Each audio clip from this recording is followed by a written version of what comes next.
Welcome to the Banker Lamp. Please enjoy the video. You start by confirming the interface and cable.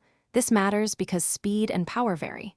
Once connected, Mac OS usually mounts drives automatically. If you plan to use the SSD only with Macs, choose apps for performance and snapshots. Make sure to back up any existing data before reformatting.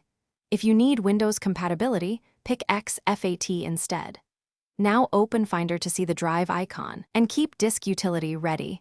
You're about to format or partition the device.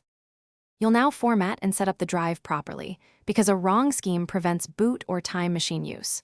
Open Disk Utility, reveal all devices, select the physical SSD, then erase.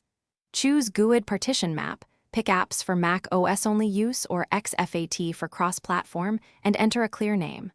Once formatted, click Done and create any additional volumes if needed. If you need encryption, enable File Vault or use Disk Utility's encryption option.